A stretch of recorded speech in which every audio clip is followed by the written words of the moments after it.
하이브리드 3.0 교회 2023년 5월 14일 주일 예배 함께하는 모든 분을 축복합니다. 오늘도 시간과 공간을 초월하시고 언제나 우리와 함께 하시는 주님 앞에 기쁨으로 예배하고 또 주님을 더 사모하는 마음으로 예배자의 자리에 설 수 있기를 바랍니다. 이제 말씀 위에 우리의 믿음을 세우고 주님의 보좌 앞 예배의 자리로 나아갑시다. 디도서 3장 4절에서 7절까지의 말씀을 함께 읽겠습니다. 그러나 우리의 구주이신 하나님께서 그 인자하심과 사랑하심을 나타내셔서 우리를 구원하셨습니다. 그분이 그렇게 하신 것은 우리가 행한 의로운 일 때문이 아니라 그분의 자비하심을 따라 거듭나게 씻어주심과 성령으로 새롭게 해주심으로 말미암은 것입니다. 하나님께서는 이 성령을 우리의 구주이신 예수 그리스도로 말미암아 우리에게 풍성하게 부어주셨습니다. 그래서 우리는 그분의 은혜로 의롭게 되어서 영원한 생명의 소망을 따라 상속자가 되었습니다. 주님께서 가르쳐 주신 기도를 함께 드리겠습니다. 하늘에 계신 우리 아버지여, 이름이 거룩히 여김을 받으시오며 나라가 임하시오며 뜻이 하늘에서 이루어진 것 같이 땅에서도 이루어지이다. 오늘 우리에게 일용할 양식을 주시옵고 우리가 우리에게 죄 지은 자를 사하여 준 것 같이 우리 죄를 사하여 주시옵고 우리를 시험에 들게 하지 마시옵고 다만 악에서 구하시옵소서. 나라와 권세와 영광이 아버지께 영원히 있사옵나이다. 아멘.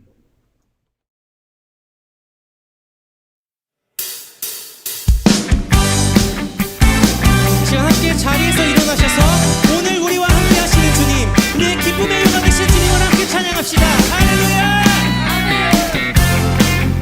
함께 내 영혼에 햇빛 비치니 주 영광 찬란해. 이 세상 어떤 빛보다 이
우리의 믿음의 고백으로 죄와 슬픔 사라지고 의심구를 거치니 변함없는 기쁨의 주 밝은 빛을 주시네. 우리 기쁨의 영화 되십니다. 주님의 이름만 찬송이 감당하십니다. 할렐루야.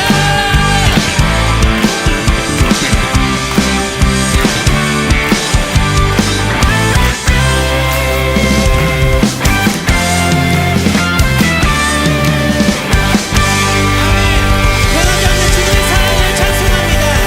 할렐루야.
오늘도 우리의 기도에 응답해 주시는 주님의 귀하신 사랑과 은총을 감사하며 찬양을 드립니다.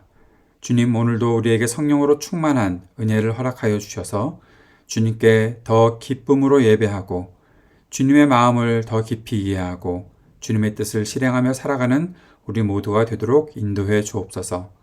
우리의 이웃들, 우리 청년들, 또 소외된 이웃들과 노인들, 주님께서 늘 돌보아 주시기를 원합니다. 전쟁과 또 여러 고통의 원인들 때문에 힘들어하는 이들에게 주님의 귀하신 사랑과 은혜를 더하여 주시고 긍휼히 여겨주시고 치유하시고 회복시켜 주시기를 간절히 바랍니다. 오늘도 주님의 말씀 듣기 원합니다. 말씀 들을 수 있도록 우리의 귀와 생각과 마음을 열어주시고 주님께서 주시는 지혜로 말씀을 깨달으며 주님께서 주시는 힘으로 말씀에 순종하며 살게 하옵소서. 예수님 이름으로 기도드립니다. 아멘. 오늘 우리가 받을 말씀은 시편 14편 1절에서 7절까지의 말씀입니다. 어리석은 사람은 마음속으로 하나님이 없다 하는구나. 그들은 한결같이 썩어서 더러우니 바른 일을 하는 사람이 아무도 없구나.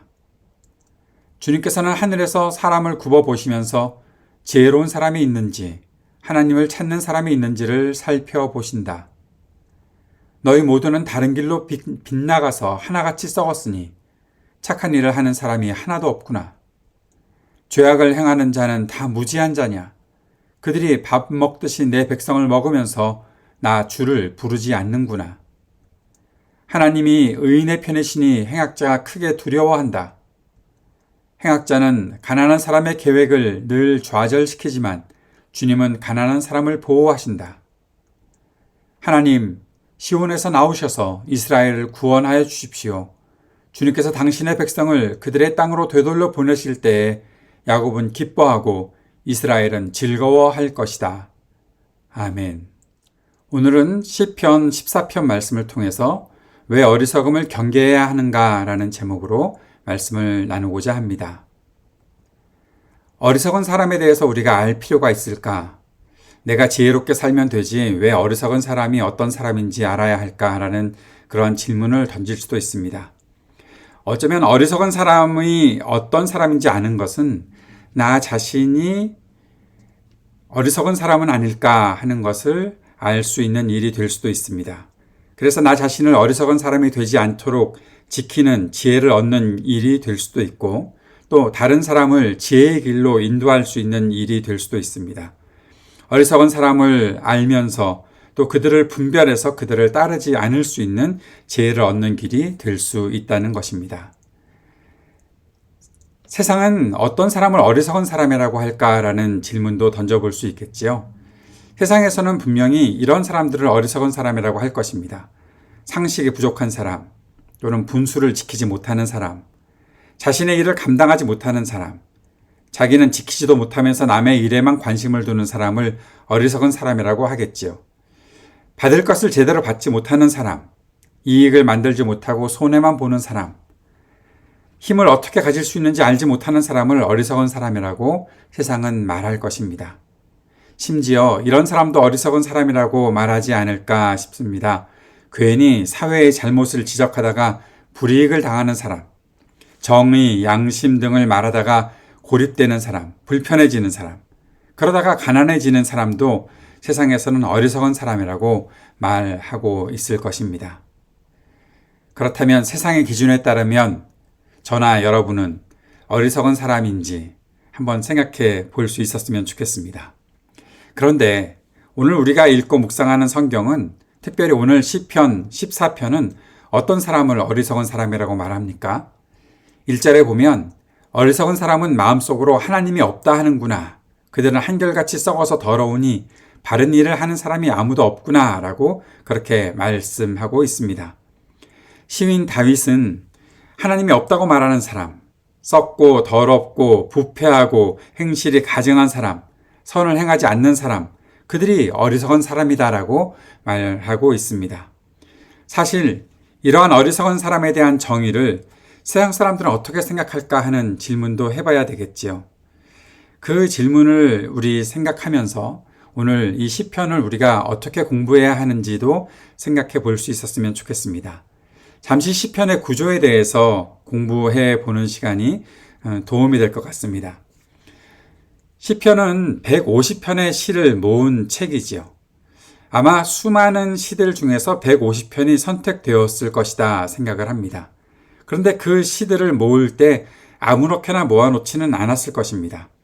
우리가 이미 알고 있듯이 시편은 5권의 이 책으로 되어 있죠. 1편부터 41편, 42편부터 72편, 73편에서 89편, 90편에서 106편, 107편에서 150편이 한 권씩 한 권씩 묶어져서 이 5권이 시편의 전체로 구성이 되어 있습니다. 잘 살펴보면 3권, 4권은 비교적 양이 적고 5권은 양이 상당히 많다고 느껴지겠죠.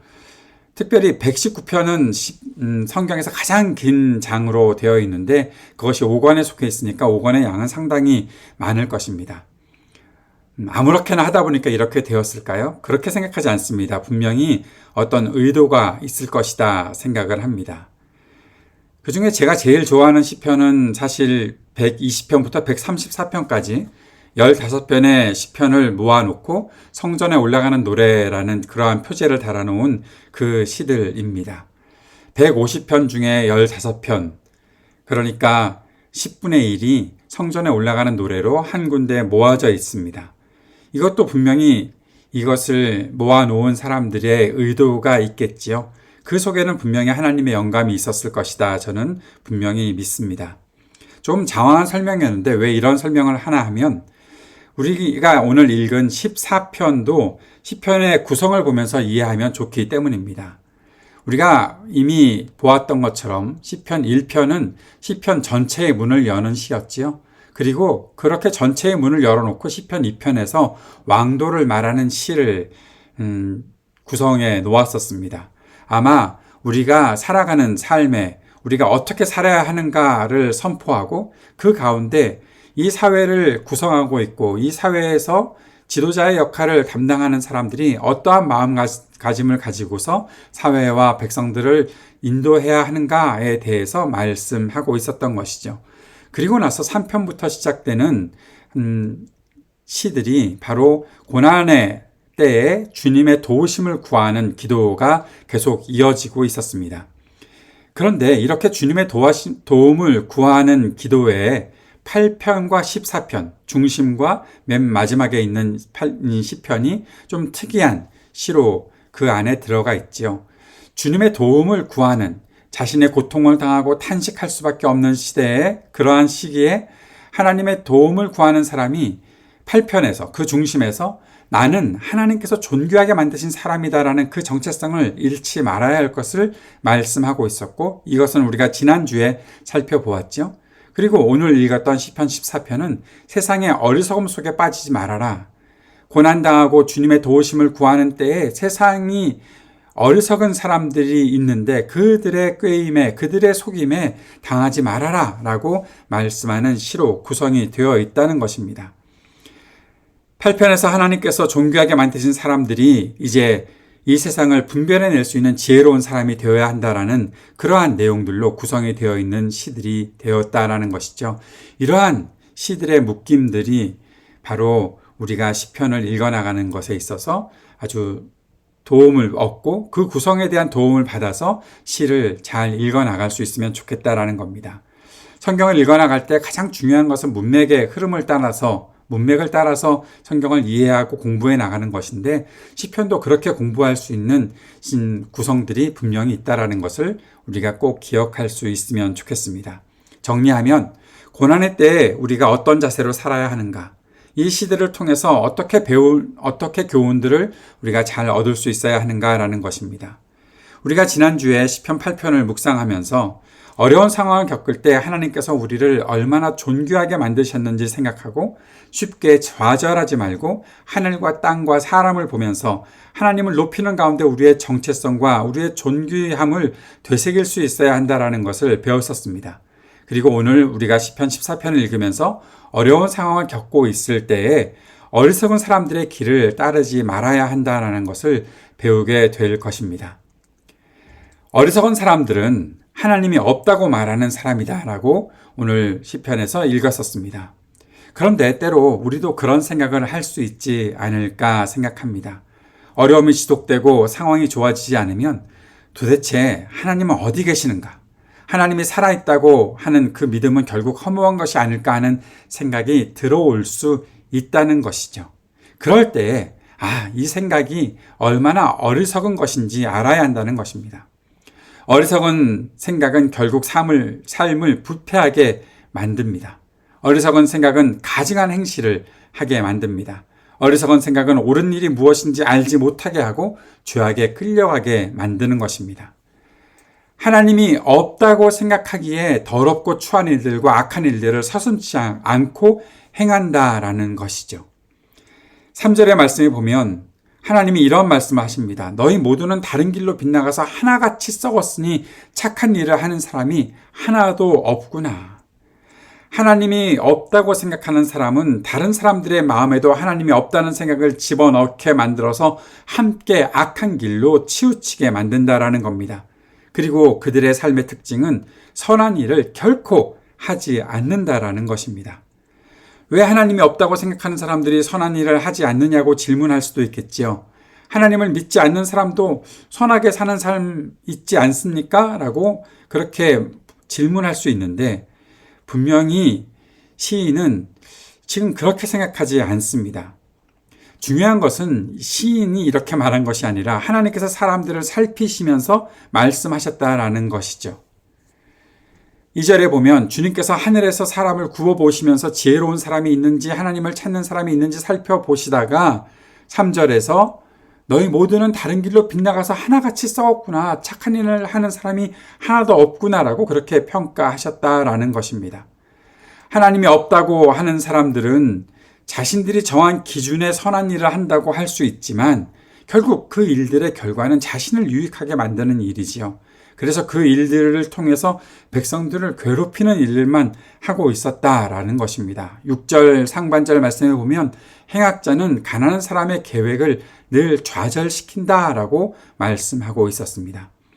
시편에서 오늘 우리가 한 가지 생각할 수 있는 것은 바로 행악자는 어리석은 사람들이고 그 어리석은 사람들은 행동을 악하게 하면서 가난한 사람들의 계획을 늘 좌절시킨다라는 겁니다. 그리고 또 하나 우리가 알 수 있는 것은 가난한 사람들이 바로 의로운 사람들이 되었고 의로운 사람들은 가난하게 될 수밖에 없었던 그러한 사회 속에 살고 있었다라는 것입니다. 그들은 행악자들은 결국 자신들이 가진 힘으로 사회 구조를 만들어 놓고 가난한 사람들은 아무 계획도 이루지 못하게 만들었던 것입니다.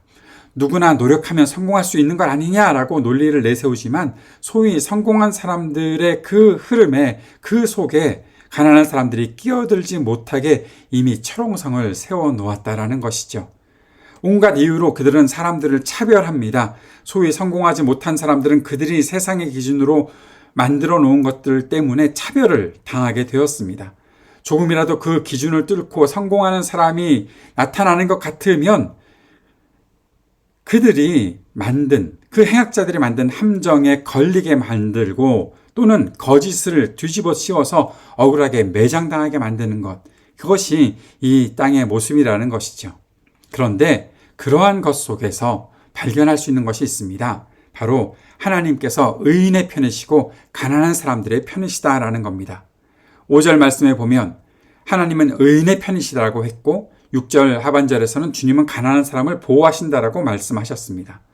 의롭게 살려고 하다가 이 행악자들이 만들어 놓은 그 구조 속에서 결국 가난하게 되고 고통당하게 될 수밖에 없는 사람들이 있었는데 하나님께서는 그들의 편이시다, 그들을 보호하신다라고 말씀하셨던 것입니다.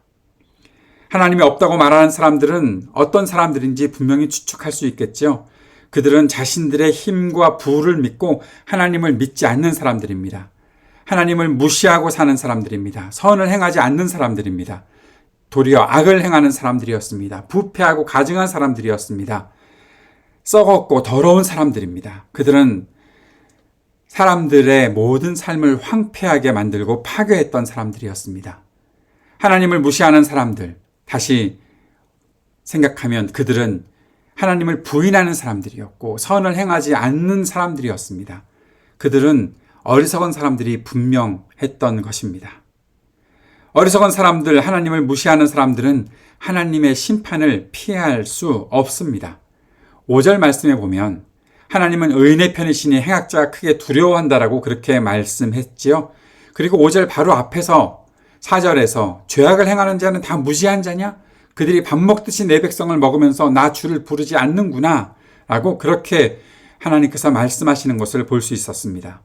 그런데 세번역 성경에는 빠져 있는데 5절이 시작할 때 그러나 거기서라는 말이 분명히 있습니다. 다시 이것을 정리하면 죄악을 행하는 자는 다 무시한 자냐? 그들이 밥 먹듯이 내 백성을 먹으면서 나 주를 부르지 않는구나.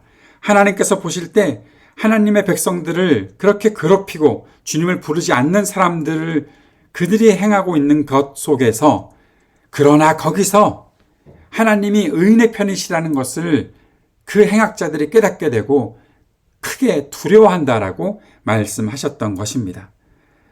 하나님께서 내가 괴롭히던 그 의인들, 그 가난한 자들의 편이시구나라는 사실을 깨달으면서 하나님의 심판을 두려워할 수밖에 없었다라는 것이죠.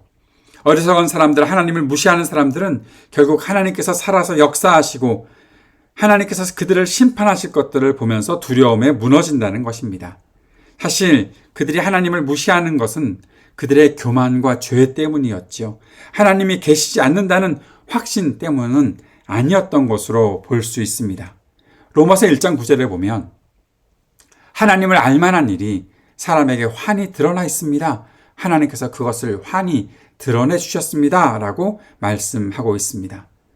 겸손한 마음을 가지고 하나님을 향해 마음을 열면 하나님께서 살아계시다, 하나님께서 함께 하신다는 사실을 분명히 알 수 있는데도 불구하고 죄가 마음과 눈과 감각을 가리고 마비시켜서 교만하게 만들었기에 그들은 하나님을 무시하고 살았던 것입니다. 사랑하는 여러분, 우리가 어리석음에 우리 자신을 내주지 말아야 하는 분명한 이유는 바로 우리의 삶이 하나님 앞에 있어야 하기 때문입니다. 지혜를 놓치게 되면 하나님을 향한 모든 감각을 놓치게 됩니다. 잠언 1장 22절의 말씀에 보면 어수룩한 사람들아, 어리석은 사람들이죠.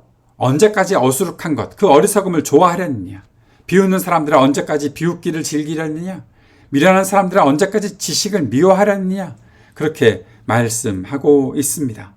그리고 잠언 1장 28절에 보면 그때야 나를 애타게 부르겠지만, 하나님이 그들을 징벌하시겠다고 하니까 애타게 부르겠지만 하나님은 이렇게 말씀하시죠. 나는 대답하지 않겠고 나를 애써 찾을 것이지만 나를 만나지 못할 것이다.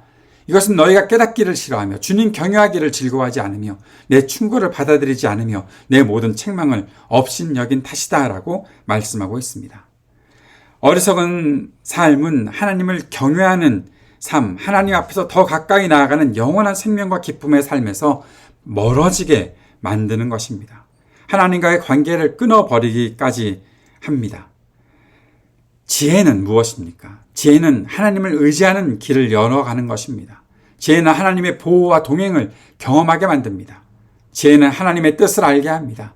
하나님께서 주시는 지혜, 그 지혜는 평안과 복을 누리게 하는 것이죠. 잠언 9장 10절에서 그래서 이렇게 말씀하시죠. 주님을 경외하는 것이 지혜의 근본이요 거룩하신 일을 아는 것이 슬기의 근본이다. 하나님을 경외한다는 것은 하나님을 두려워해서 등을 돌리거나 멀어지는 것이 결코 아닙니다. 하나님을 경외하는 것은 하나님을 인정하고 그 앞에 예배자의 마음으로 살아가는 것입니다. 하나님과 친밀해지고 날마다 하나님과 가까이 지내는 것이 바로 지혜로운 삶입니다. 그 지혜로운 사람들, 하나님 앞에서 의롭게 사는 사람들, 하나님은 바로 그들의 편이십니다. 의로운 사람들은 지혜로운 사람들입니다. 하나님께서 함께 하심을 믿고 하나님 앞으로 나아가는 삶을 주저하지 않는 사람들입니다. 하나님의 뜻을 이 땅에 이루어질 것이 분명하다라고 믿고 그렇게 그 뜻을 실현하기 위해 애쓰며 사는 사람들이 바로 지혜로운 사람들입니다. 때로는 그렇게 살아가는 삶이 무척 더디게 느껴질 수도 있습니다. 때로는 세상으로부터 너는 왜 그렇게 사냐라고 어리석게 사느냐고 둔하게 사느냐고 비웃음을 당할 수도 있습니다. 그러나 하나님의 살아계심과 하나님의 구원하심을 믿고 사는 사람들은 결코 그런 헛된 소리에 귀 기울이지 않고 그들의 그 헛된 소리에 마음을 내어주지 않습니다. 혹시 하나님 나라를 추구하며 믿음으로 사는 삶이 상당히 고통스러운 삶이고 그렇게 살다가 내가 고통을 당하지 않을까 하는 그런 염려가 있을 수도 있습니다. 그러나 오늘 시인은 분명히 말합니다. 하나님께서 우리를 구원하시고 우리를 회복시키실 것이다라고, 그래서 우리에게 기쁨을 주실 것이다라고 분명히 고백하고 있습니다. 우리가 세운 계획이 악하고 어리석은 사람들과 그들의 행위 때문에 늘 실패하는 것 같은 그러한 마음이 들지 모르지만 하나님은 결코 우리를 잊지 않으시고 우리를 보호하시고 우리를 분명히 구원해 주실 것입니다. 그래서 우리가 믿는 것이 있습니다. 오늘 시인의 고백과 같은 것입니다. 믿음으로 사는 사람들, 의롭게 사는 사람들, 하나님을 믿는 지혜로운 사람들에게 하나님께서 기쁨과 즐거움을 주실 것이다 라는 분명한 믿음입니다. 사랑하는 여러분, 오늘 이 믿음 앞에 우리의 마음을 다 내어놓고 그렇게 믿음으로 주님께 더 가까이 나아가는 지혜로운 사람들 될 수 있었으면 좋겠습니다. 어리석은 사람들이 생각하는 것처럼 하나님이 어디 계시느냐라고 그렇게 말하지 아니하고, 하나님이 없는 것처럼 무시하며 살지 아니하고, 하나님이 항상 나와 함께 하십니다. 하나님이 나를 붙잡아 주십니다. 하나님이 내 속에 계십니다. 그래서 나는 혹시 내 삶에 고통이 있어서 아주 절박한 심정을 가지고 주님을 향해 부르짖고 또 부르짖으며 살아갈지 모르지만, 그러나 그것이 나에게 기쁨이 되는 삶이고 나를 회복시키는 삶이고 나를 소생케 하는 삶이다라는 사실을 믿고 주님 앞에 그렇게 나아가는 삶 살아갈 수 있게 되기를 바랍니다. 그 안에 있는 기쁨을 발견하고 그것을 놓치지 않는 저와 여러분의 믿음의 삶이 될 수 있기를 간절히 바랍니다. 기도드리겠습니다. 사랑하는 주님, 주님께서 우리에게 허락하시는 놀라운 이 믿음의 길을 끝까지 걸어가는 우리가 될 수 있도록 도와주옵소서. 우리의 마음을 회복시키시고 우리를 새롭게 하시는 주님의 놀라우신 은총을 누리며 살아가는 우리 하나님의 백성들 될 수 있도록 인도해 주옵소서. 예수님 이름으로 기도드립니다. 아멘.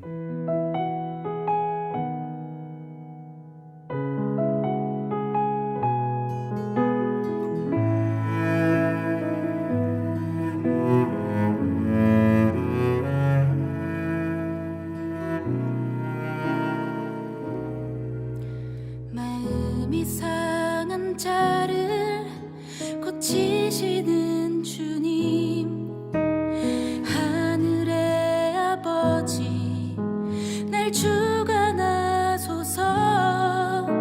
주의 길로 인도하사 자유케 하소서. 새 일을 행하사 분케 하소서. 의에 줄이고 목이 마르니 성령의 기름 부소서. 의에 줄이고 목이 마르니 내 잔을 채워 주소서.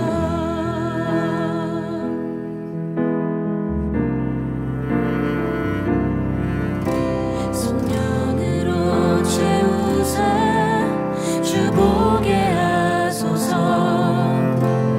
주의 임재 속에 은혜 알게 하소서.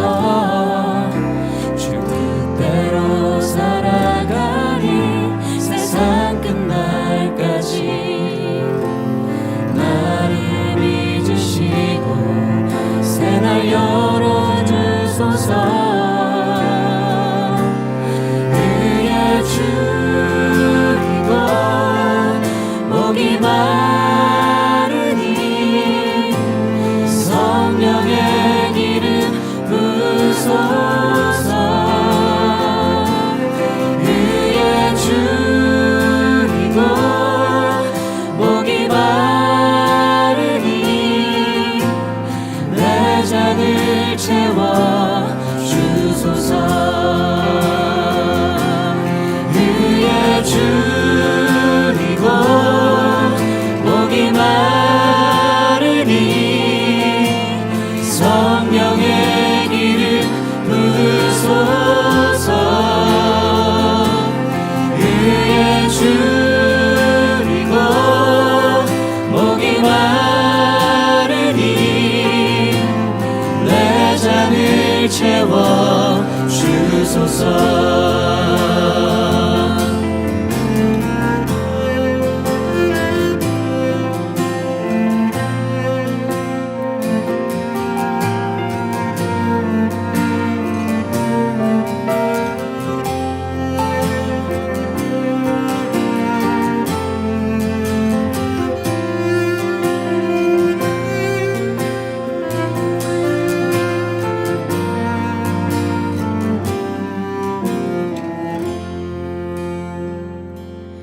의에 줄이고 목이 마르니 성령의 기름 부소서. 의에 줄이고 목이 마르니 내 잔을 채워 주소서. 내 잔을 채워 주소서. 내 잔을 채워 주소서.